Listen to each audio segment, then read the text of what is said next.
She said, if you loved me, you'd co-sign my brother's loan. I smiled. Oh? Then I sent the bank the fraud flag we'd filed last year and withdrew as reference. The approval vanished overnight. Her brother showed up furious, and that's when she learned what I already knew.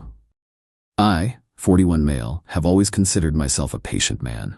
I build systems for a living, complex networks where every action has a predictable reaction. My life is about logic. For 5 years, my girlfriend, Alara, 36, was a welcome, chaotic variable I thought I understood. I was wrong. Her system had a backdoor, and its name was Reese. Reese, 34, is her younger brother, a guy who coasts on a tidal wave of charm and other people's money. He's all toothy grins, grand ideas, and a credit score that looks like a cry for help. We'd had one major run-in before. About a year ago, I got an alert for a credit inquiry I didn't make. Dug into it. Reese had used my personal details, info he'd gotten from Alara's laptop, to apply for a high-interest personal loan. When I confronted them, Alara burst into tears. It was a mistake, a moment of desperation. He was going to pay it right back. Please don't call the police. I was furious, but I loved her. So I made a deal. I wouldn't press charges, but I was taking official steps. I filed a report for identity theft with the credit bureaus, placing an extended fraud alert on my file. This flags any new credit applications and requires creditors to verify my identity through a phone call. I explained this to Alara in simple terms. This is a firewall. It protects me without sending your brother to jail. This is my boundary. She nodded, wiping her tears, promising it would never happen again. Fast forward to last Tuesday. We're making dinner, and she's being unusually affectionate. Then she drops it. Babe, she starts, tracing a pattern on my arm. Riss has the most amazing business idea, a boutique coffee roasting company. He's got the whole plan, the suppliers, everything. He just needs the startup capital. I kept chopping onions. Okay, and he's secured a small business loan, almost all of it. The bank just wants a bit more security, a cosigner. I stopped chopping. I knew where this was going. The air grew thick.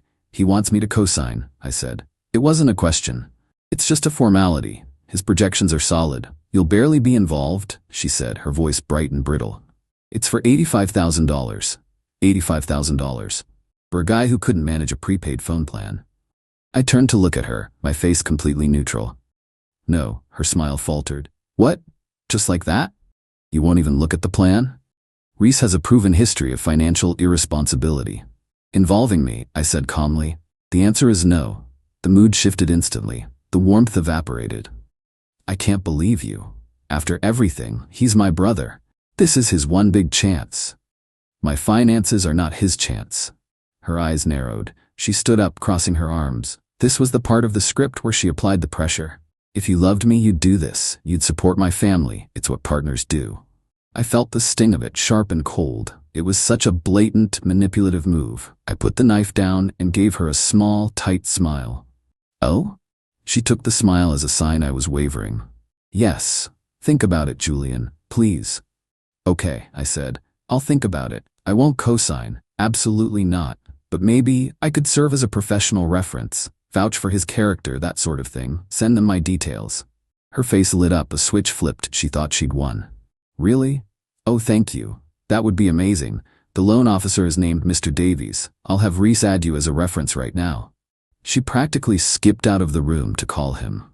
I waited until I heard her talking excitedly on the phone. Then I went to my office. I pulled up the bank's website and found the contact for their fraud prevention department. I also located the police report number from the identity theft incident last year. The next morning, I called Mr. Davies.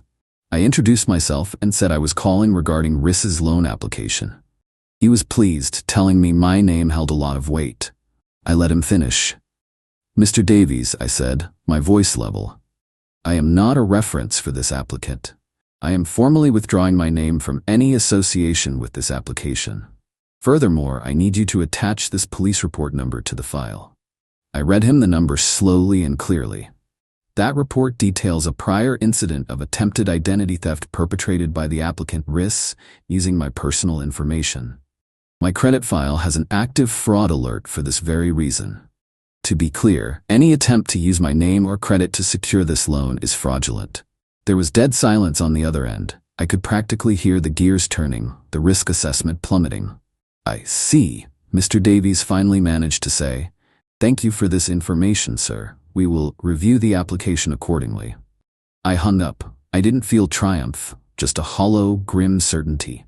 The approval, which Alara had told me was in the bag, vanished less than 24 hours later. Friday night, there was a loud, aggressive banging on my door. I looked through the peephole.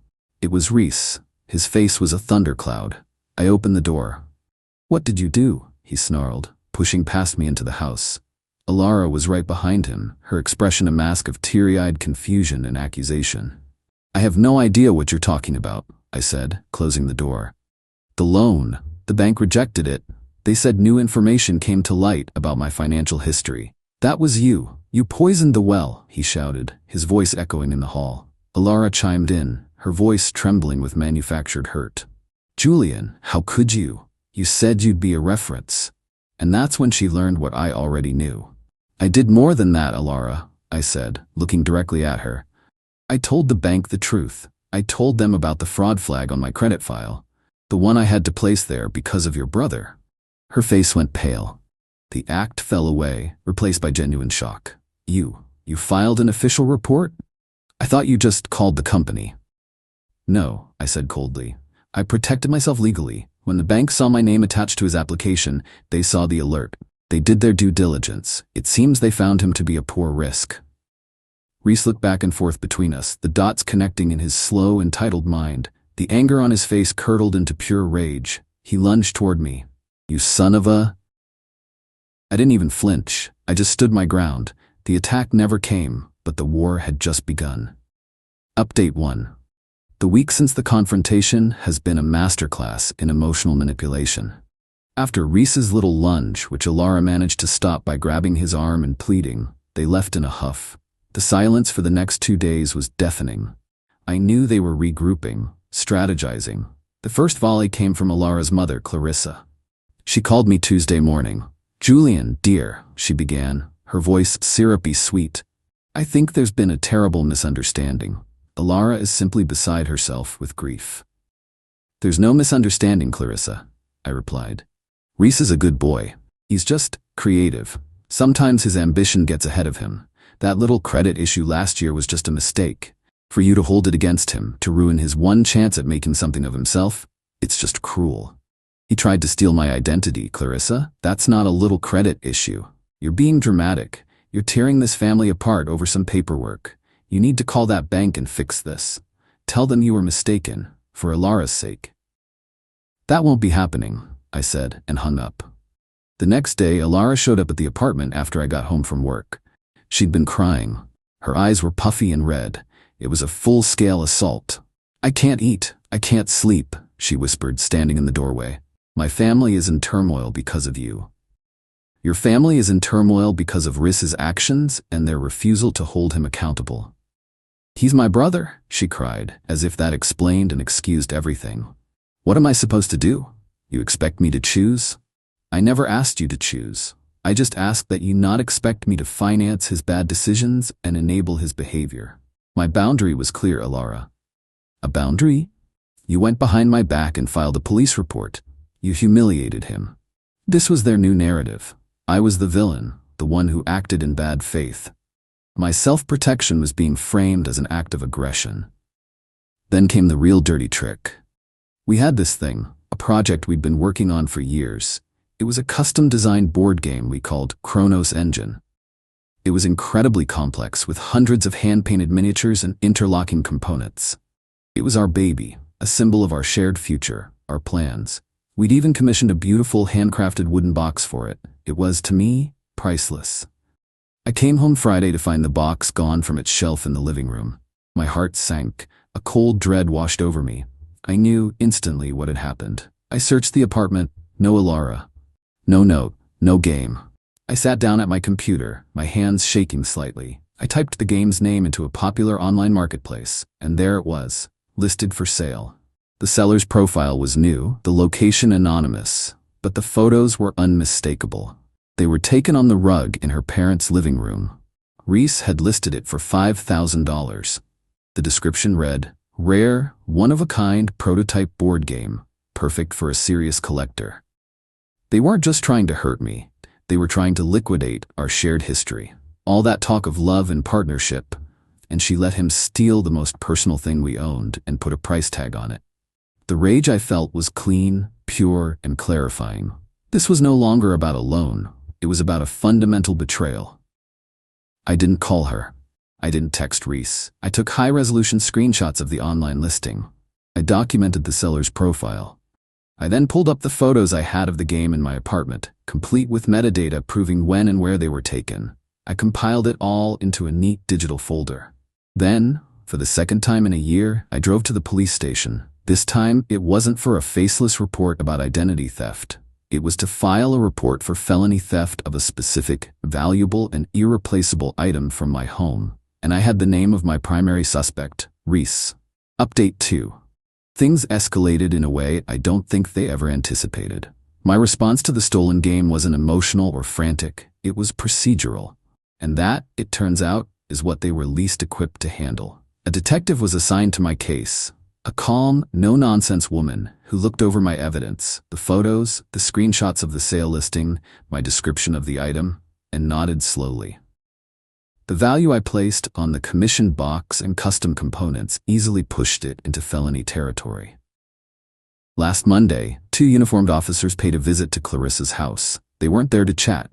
They were there to inquire about a stolen item, which, according to an active online listing, was likely on the premises. The fallout was immediate. I got a blistering call from Alara. "The police? You sent the police to my parents' house?" She shrieked into the phone. "Are you insane? My mother almost had a heart attack. They're treating Reese like a criminal. That's because, in this specific instance, he is one. He stole from me. It was a misunderstanding. He just borrowed it. He thought you wouldn't mind. Did he also borrow my password to the marketplace site and accidentally list it for $5,000? Save the lies, Alara. You were in on it. The pictures were taken on your parents' rug." There was a sputtering silence. She'd been caught. The lies were too thin to cover the facts. "You have to call them off, Julian. Tell them it was a mistake. Reese is freaking out. This could go on his record." He should have thought of that before he walked out of my home with my property. The game needs to be returned, untouched today, or my next call is to the detective to press charges to the fullest extent of the law. Within 2 hours, the Chronos engine was sitting on my doorstep, left there like an orphan. The box was a little scuffed, but everything was inside. That should have been the end of it. It wasn't. They saw the return of the game not as a resolution, but as a reset. Now that I had my stupid toy back, as Clarissa later called it, I should drop everything else and fix the loan situation. The entitlement was breathtaking. This is when I decided I needed more than just a defensive strategy.